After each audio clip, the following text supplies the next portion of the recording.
Alright, I want to go over the theme options and colors. So all of this is actually managed under the theme customizer.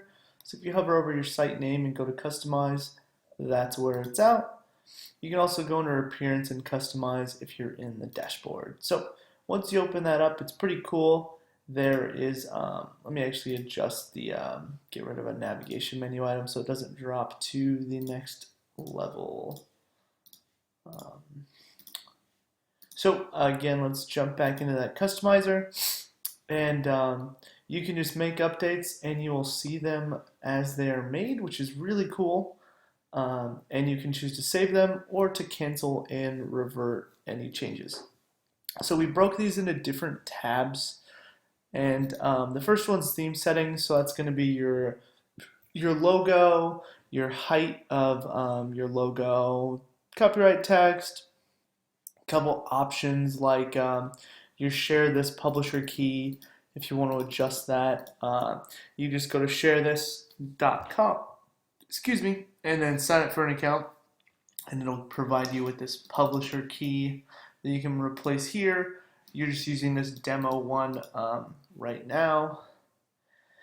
If doesn't concern you, don't worry. This is just if you want better analytics of who's sharing and all that kind of stuff, you can go to sharethis.com. Then we have some page title background. So if on your portfolio page or your shop you want to add a background image, you can do so there. Then we have our footer icons. So those you would just type in your site or the link to your social profile, and they will show up automatically and hide as they are blank. So it's pretty easy. Excuse me. Then let's go ahead and touch on the theme settings again. One thing to note is when you upload the logo, you'll want to adjust the logo width, and that just make sure it matches your logo. So for instance, if my logo was 200 pixels wide, it will automatically adjust the height. You don't need to type that in. One thing to note is this navigation margin top.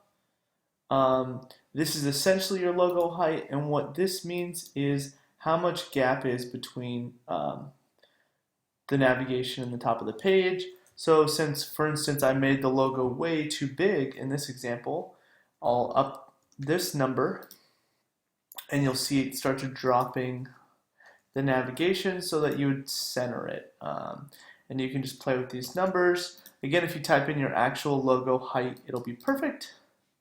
But you get the idea. Again, if your logo was much smaller, so let's go ahead and make our logo really small. You can make your navigation menus equally as high. So it's pretty nice. It just allows you to basically use any logo size that you want. And it guarantees that it will work with our theme. Then the last couple options are background and font colors. These are really handy if you want to adjust the colors.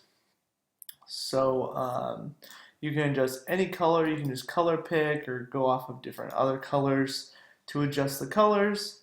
And if you ever want to revert, you can just click back default, and you'll have the same options over font colors as well. You can just play around with these, and you have a lot of options for adjusting. And again, always cancel if you're not happy with the changes, and it will revert back to the original settings that you've had before you save them, or save and publish the file changes as you like.